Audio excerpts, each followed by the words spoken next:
Bom dia, sou Susan Carol Smith. Nossa mensagem de hoje é combatendo contra o pecado. Você não vai querer perder. Agora, minha querida mãe, com o programa de hoje.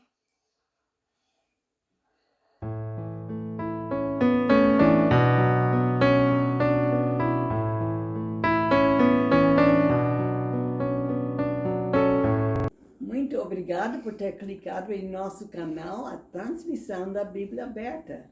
Hoje estamos em YouTube e Facebook. Hoje, clique no botão curtir e compartilhe com seus amigos essa transmissão. Se não clicou ainda o botão se inscrever, passou. Depois haverá um sino que clique nele para tornar preenchido. Assim receberá as notificações da transmissão. Faça isso se o programa for uma benção. Agora, Susan, com a devoção de hoje.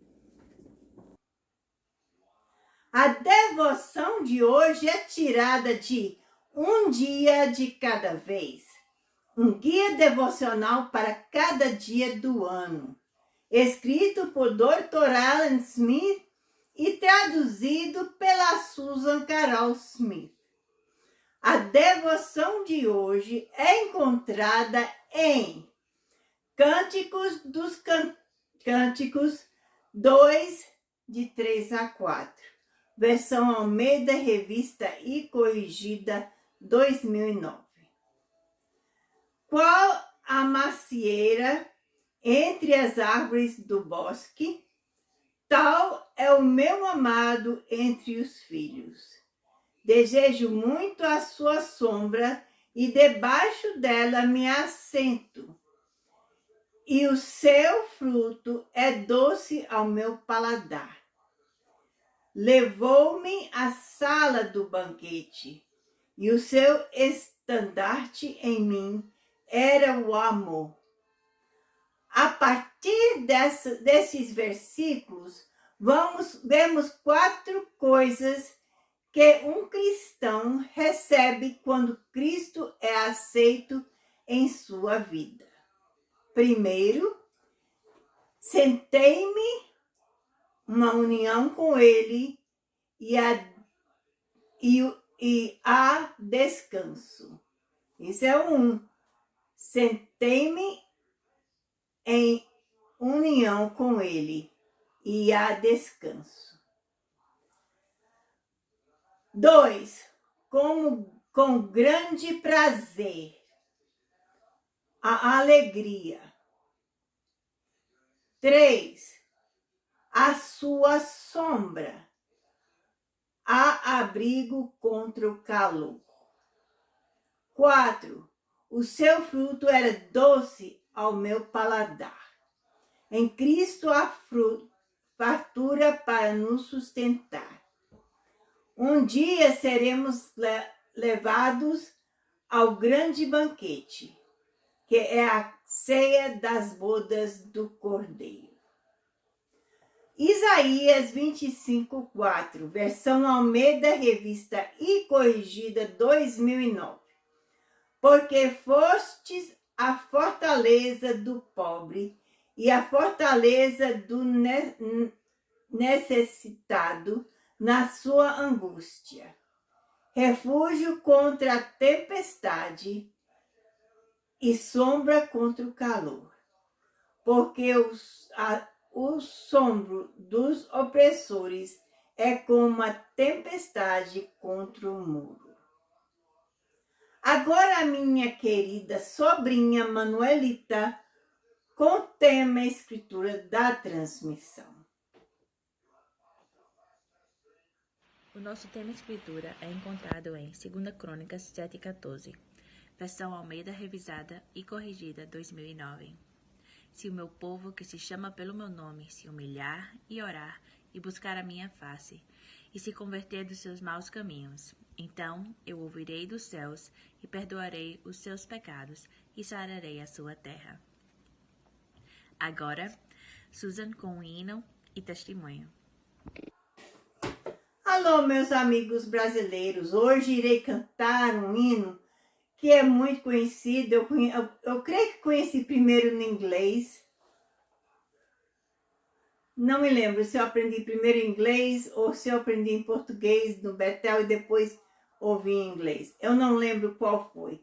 Mas esse hino eu sei nas duas línguas há muito tempo.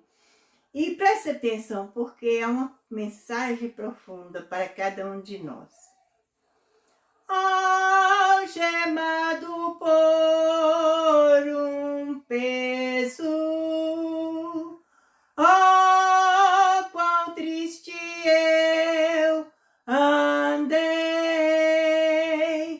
até sentir a mão de Cristo. Não sou mais como era, eu sei.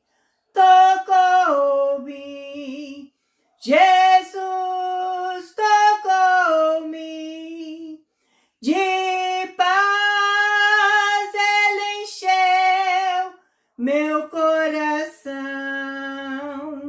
Quando o Senhor Jesus me tocou, livrou-me da escuridão. Desde que encontrei a Cristo e senti seu terno amor, eu tenho achado paz e vida, para sempre eu cantarei em seu louvor. Tocou-me, Jesus tocou-me, de paz ele encheu meu coração. Quando o Senhor Jesus me tocou, livrou-me da escuridão. Tocou-me, Jesus tocou-me, de paz ele encheu meu coração. Quando o Senhor Jesus me tocou, livrou-me da escuridão.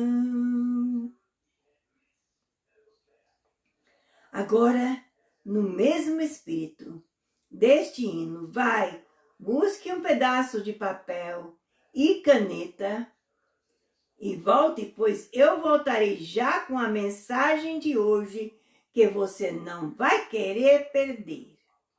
Combatendo contra o pecado. O texto de hoje é encontrado em Hebreus 12, de 1 a 11, versão Almeida, revista e corrigida, 2009.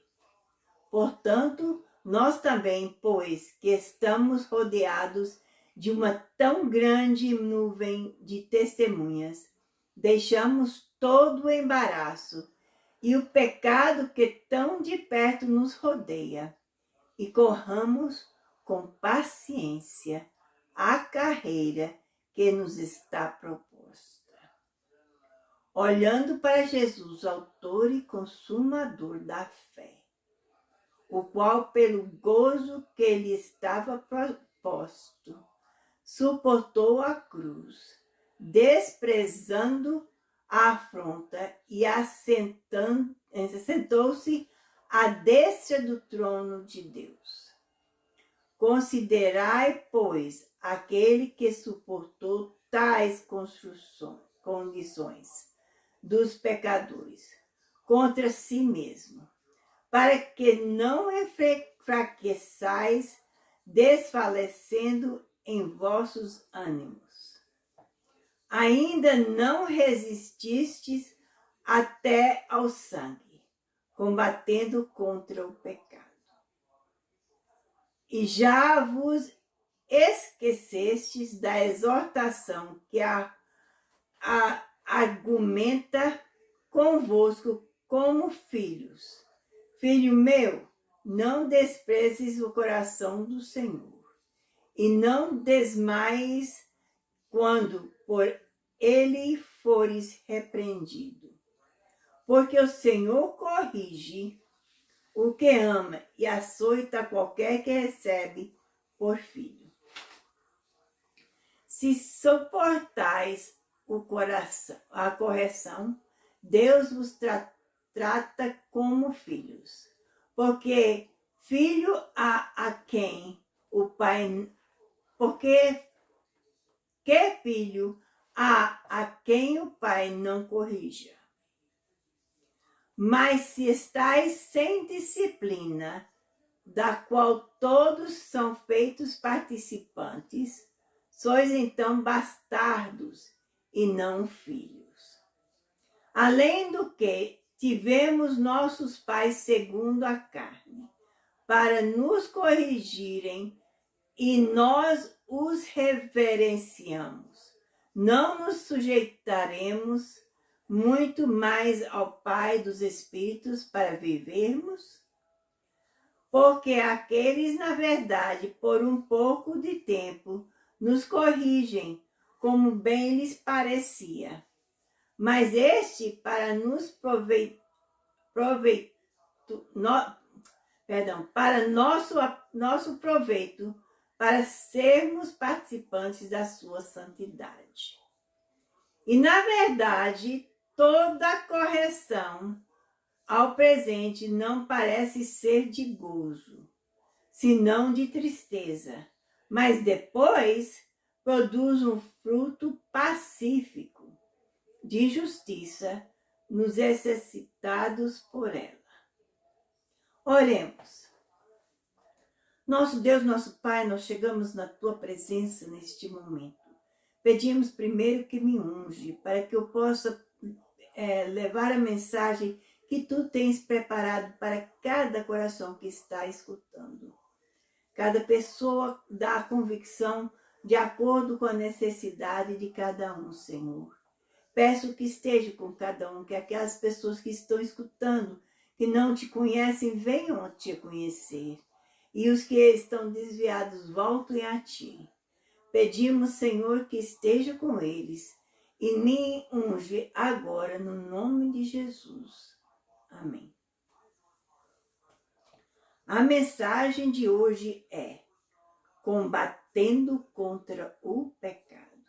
O texto, como eu já disse, Hebreus 12, de 1 a 11, versão Almeida, revista e corrigida 2009. Pegue, se você buscou o papel e a caneta, escreva Hebreus 12, de 1 a 11. E preste atenção com esse texto, cada versículo, vou explicar um pouquinho. Portanto, nós também, pois que estamos rodeados de uma tão grande nuvem de testemunhas. O que isso quer dizer? Refere-se aos santos do Antigo Testamento, que aguardavam a promessa vindoura. Quem é o Senhor Jesus Cristo? E o que Ele faria na cruz para redimir a humanidade? Então, eles estavam lá, os crentes do Antigo Testamento estavam lá, mas eles também estavam na promessa que vinha a acontecer.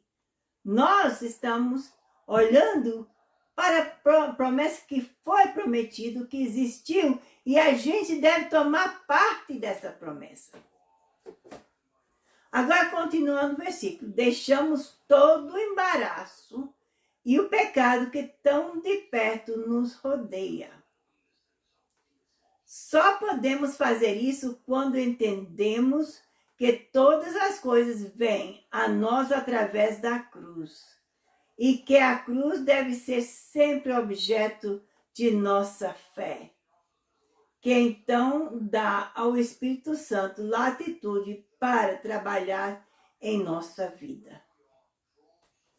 Então é importante que a gente saiba, a gente quer estamos rodeados de tão grande nuvem de testemunhas, que é o Velho Testamento.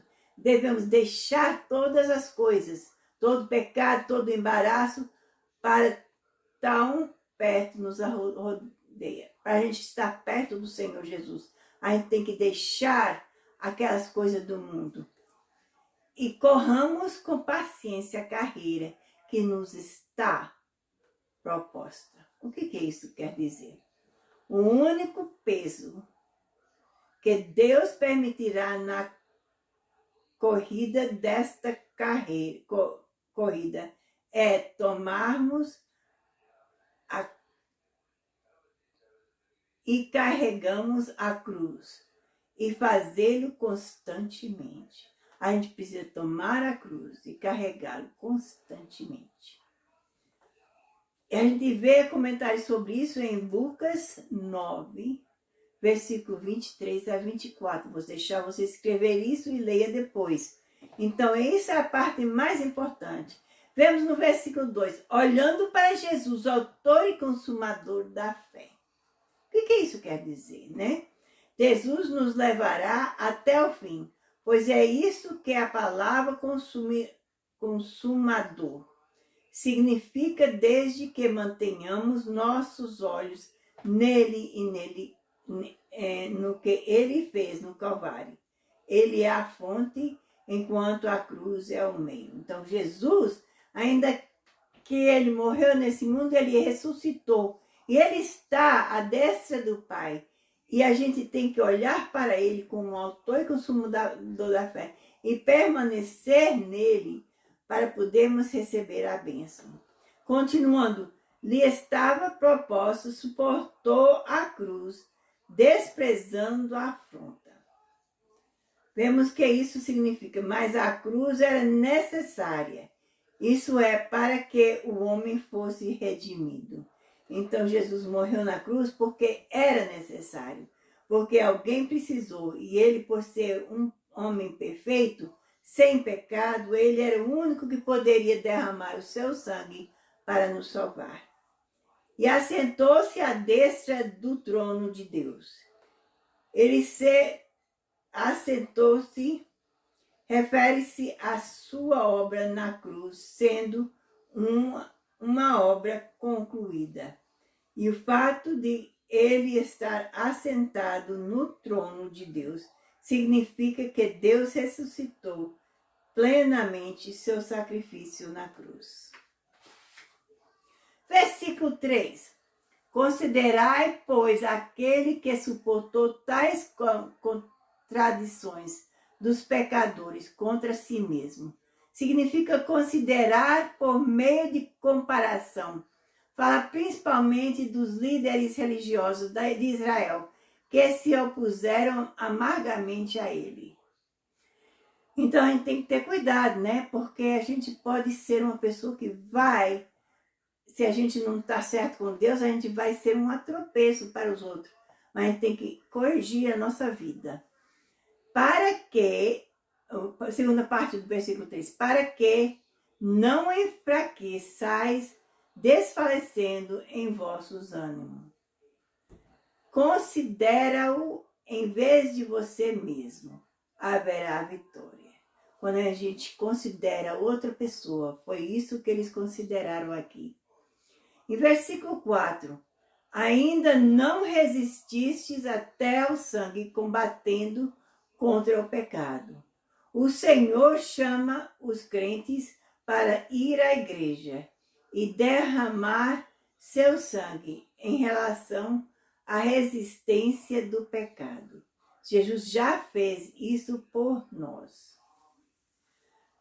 Vamos ver mais adiante. Isso aqui está mostrando que a gente está rodeado de testemunhas. A gente está, que todas as coisas ao nosso redor testificam de Jesus através de nós. E vamos ver o que acontece quando a gente sai do caminho de Deus. Versículo 5. E já vos esquecestes da exortação que argumenta convosco como filhos. O objetivo do apóstolo ao induzir isso aqui é mostrar que as aflições são projetos por parte de Deus para produzir efeitos positivos na vida de seu povo e povo de Deus. Continuando, versículo 5. Filho meu, não desprezes a correção do Senhor, e não desmaies quando por ele fores repreendido. Isso quer dizer que tudo o que aconteceu a um crente é causado ou permitido pelo Senhor.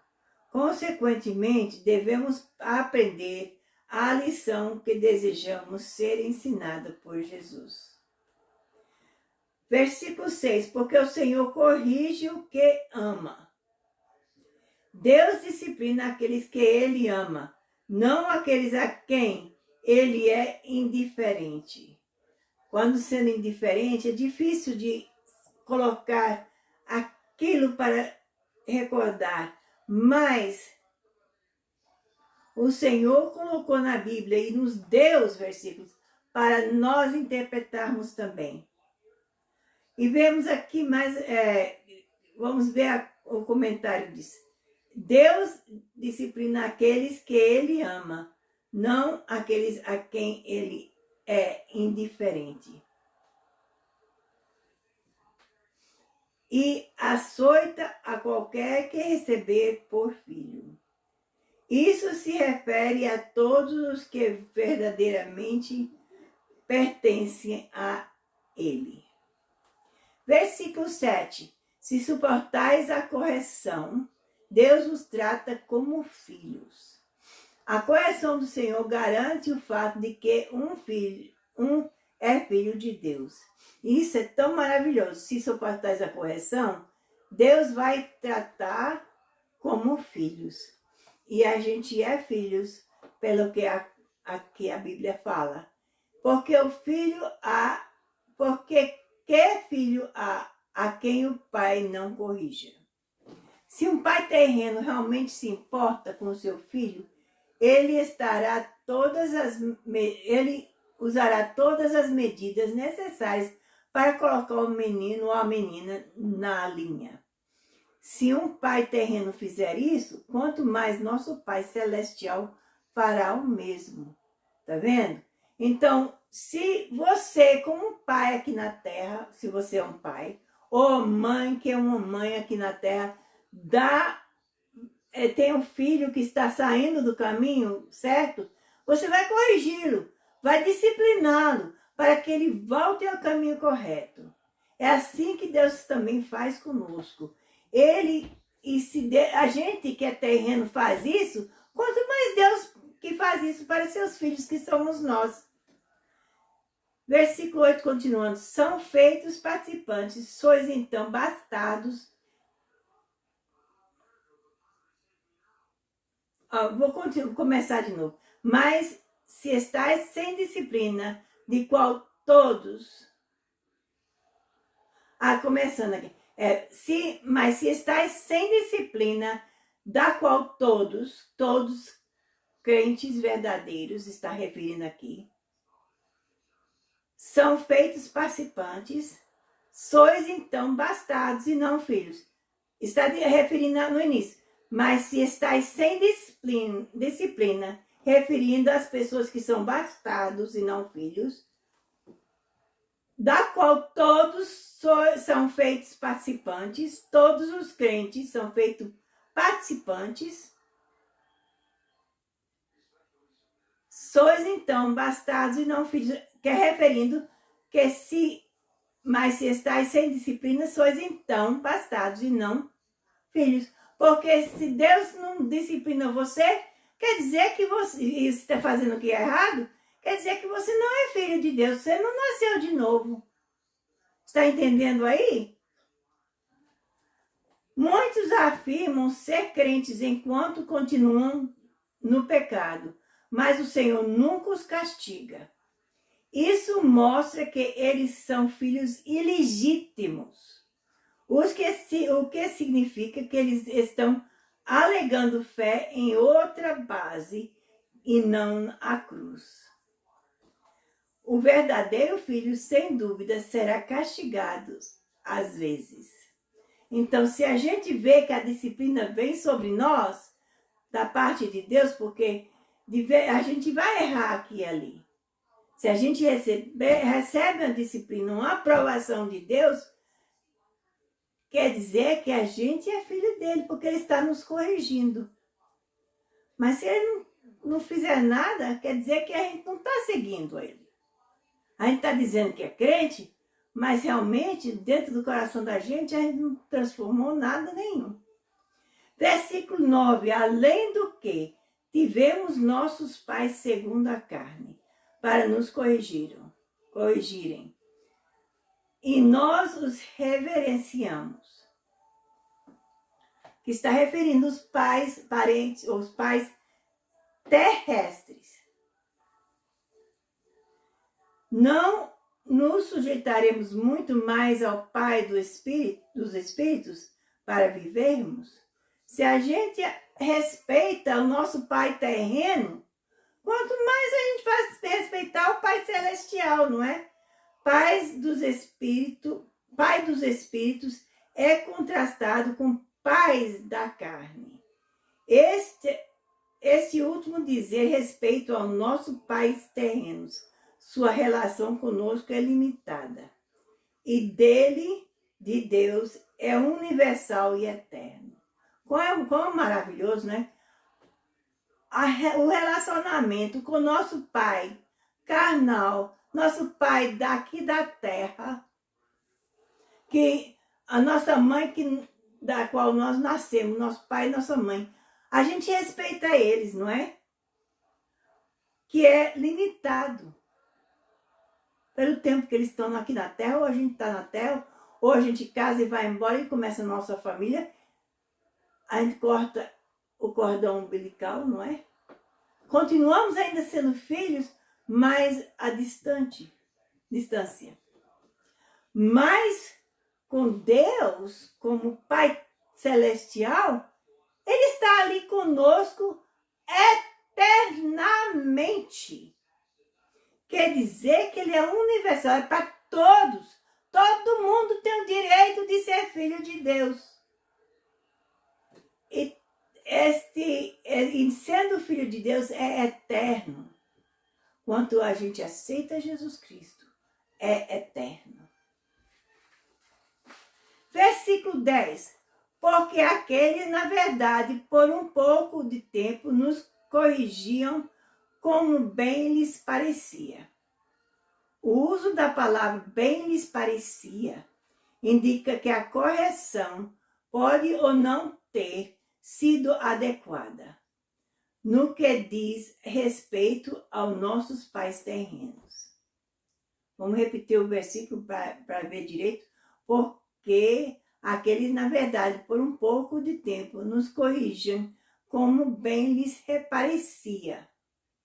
Quer dizer, o nosso Pai Celeste terreno vai nos corrigir como eles sabem corrigir. Talvez seja a maneira errada, mas eles vão fazer o que pode e que sabe, como sabe corrigir. Mas esse para nosso proveito, continuando o versículo, mas este, para nosso proveito, apresenta a diferença entre a responsabilidade humana pelo erro e o perfeito conhecimento de nosso Pai Celestial. Ele busca nosso lucro e não pode errar nos meios que emprega, para sermos participantes da sua santidade. Então o versículo vai assim: porque aqueles, na verdade, por um pouco de tempo nos corrigiram como bem lhes parecia, pais terrenos, certo? Mas este Jesus Cristo, para nosso proveito, para sermos participantes da sua santidade. Então, os pais terrenos fizeram o que eles acharam correto, mas Deus, o Pai, teve um motivo maior para sermos participantes da sua santidade.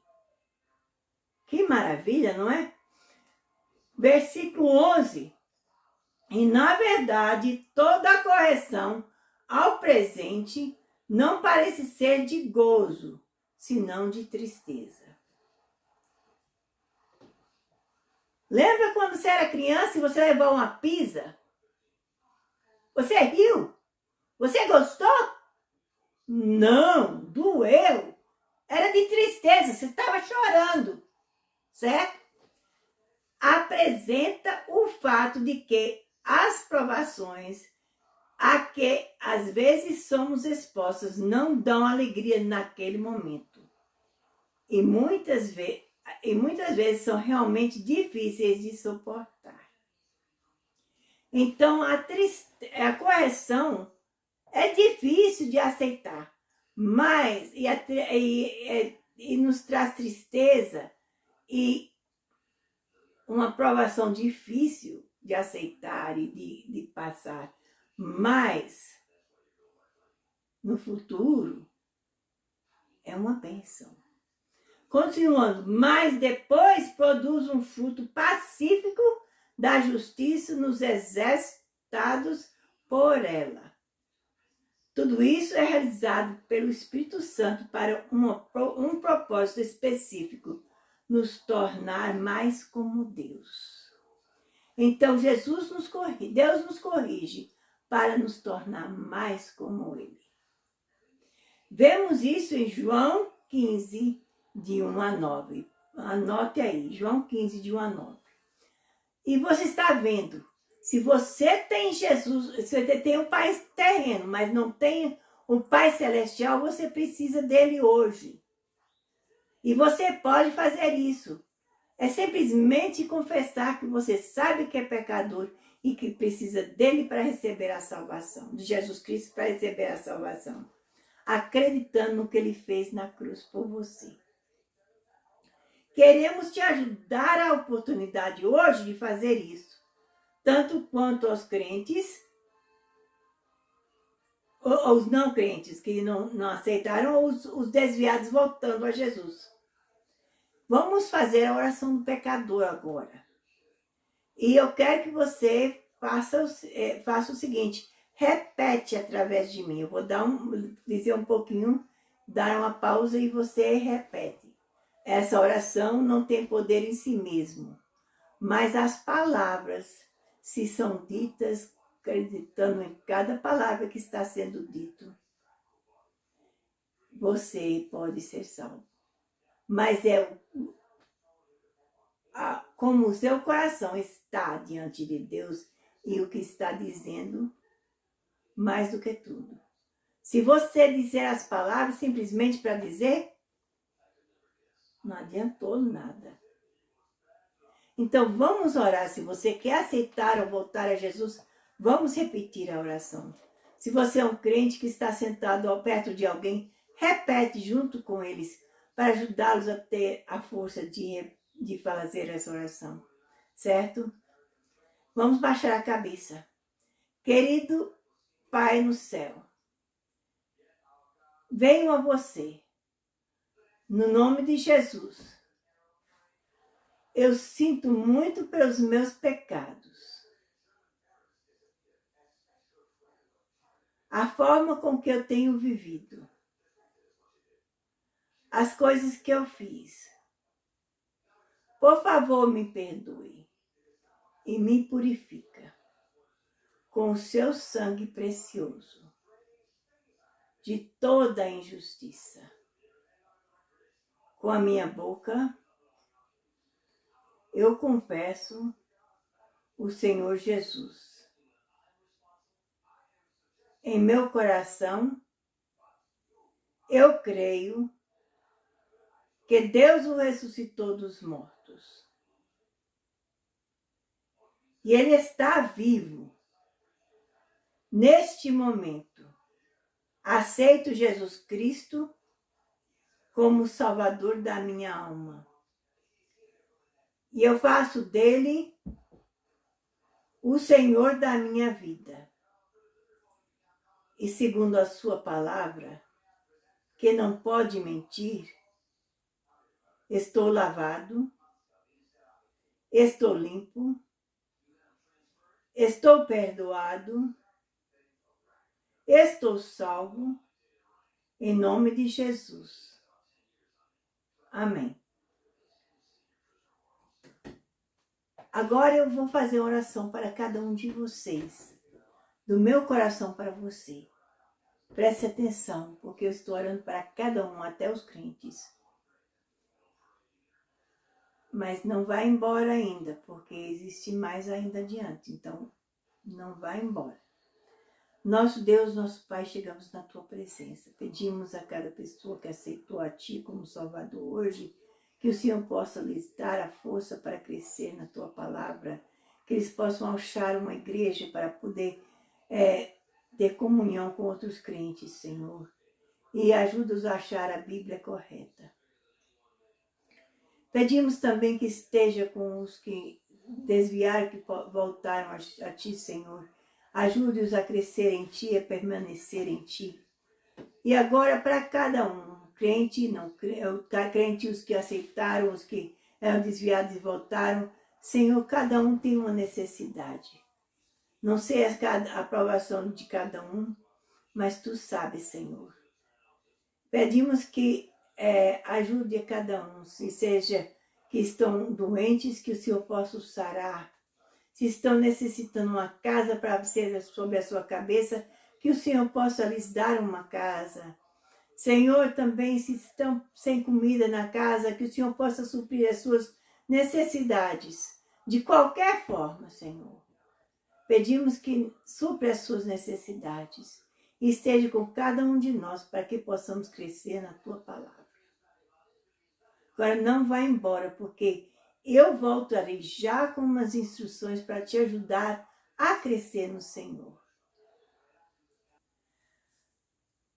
Quero que você faça algumas coisas. Se você decidiu a Jesus como Salvador, ou se você simplesmente voltou a Jesus, ou se você é crente e você tem Jesus no coração, você escreva, faça um comentário embaixo.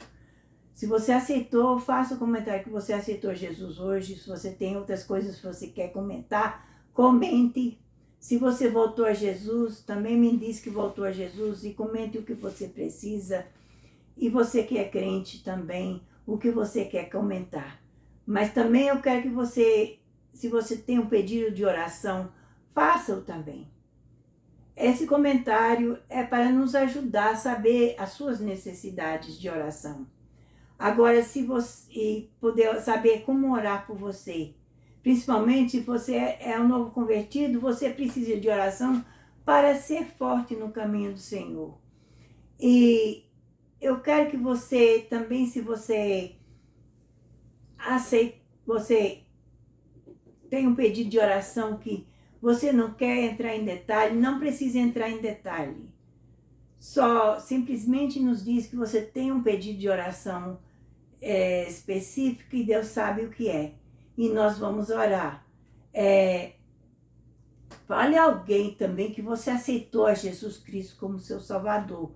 Porque é muito importante que você fale a alguém, para que você possa crescer no Senhor. A Bíblia fala que a gente precisa falar do Senhor, ser testemunhos, e isso é importante. É uma maneira de ser testemunha, falar dos outros que você aceitou Jesus. E também, além disso, você também não está envergonhando dele. E a Bíblia fala, se a gente envergonhar dele, ele envergonhará de nós. E não queremos que isso aconteça com você. Queremos que você cresça. Queremos que você fale com mais do que uma pessoa. Mas pelo menos uma pessoa é importante.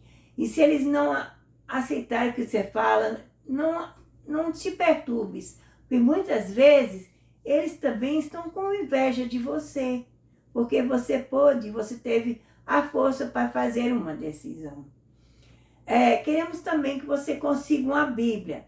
Pedimos que consiga a versão Almeida, revista e corrigida 2009, porque sabemos que essa tradução é correta. Se você tem também a expositória de James Swagger, também essa Bíblia é correta. Só que existe queremos que você saiba que as palavras da Bíblia são as que estão escritas em preta. O que está escrito em vermelho são simplesmente os comentários que o Jimmy Swaggart fez para que as pessoas que não entendem o que está escrito possam entender. Mas a Bíblia em si é só o que está escrito em preto. E se você conseguir a expositória de Jimmy Swaggart. Então, eu quero que vocês consigam uma Bíblia que é correta, porque em Apocalipse 22, 18 e 19, fala sobre o que acontece com aqueles que acrescentam ou tiram da palavra. E algumas das Bíblias têm palavras acrescentadas e palavras tiradas. E não queremos que você pegue uma Bíblia que tem palavras acrescentadas ou tiradas. Por isso que pedimos que consiga a versão Almeida Revista e Corrigida 2009 ou expositória Jimmy Swaggart, porque são palavras que sabemos que são corretas. E quando você conseguir a Bíblia, não espere que você consiga a Bíblia. Se você conseguir a Bíblia logo, sim, leve a Bíblia quando você tem para a igreja que você for. Vai à igreja, procure uma igreja. Na igreja que você está, se você vê que não estão usando a palavra, que são as palavras corretas, que tenham acrescentado ou tirado da palavra, então você vai a outra igreja. Vai a outra igreja até você encontrar uma igreja que use a palavra correta. E quando você está naquela igreja, queremos que você preste atenção. Como aqui na transmissão da Bíblia aberta, você sente a presença de Deus. Queremos que você preste atenção para que você sente a mesma presença de Deus na igreja que você está indo. Se aquela igreja está usando a palavra correta e você sente a presença de Deus, então é uma igreja boa para você ir. Procure o pastor ou a pastora, não importa se é homem ou mulher, e fala com eles que você acabou de aceitar a Jesus e precisa de ser batizado nas águas. E eles vão te caminhar ao passo certo e vão te guiar no caminho do Senhor. Não queremos que você deixe de nos assistir, porque queremos que você assista, continue nos assistindo, mas que você esteja com uma igreja, que você possa ter uma pessoa que eu sei que assistindo o nosso programa, você não pode parar o que você está fazendo e correr e dizer: ô Suzy, eu preciso da sua ajuda agora, eu estou passando por essa tribulação, preciso da sua oração neste momento. Porque não sei se eu vou olhar na programação e ver o seu comentário logo. E tudo isso. Mas você estando numa igreja física, você pode ir ao pastor da igreja, ou a um ancião da igreja, ou a uma senhora da igreja, ou uma pastora da igreja. Não importa, alguém daquela igreja e dizer: eu preciso que você ore comigo agora, que estou passando por uma tribulação. Ou que eu preciso que você regozije comigo, porque Deus tem me abençoado. Isso tudo pode acontecer. E queremos que você preste atenção, porque é muito importante. Então, é importante que você vá a uma igreja física, mas também que você continue nos assistindo. Deus te abençoe, é a nossa oração. E que a paz do Senhor esteja convosco.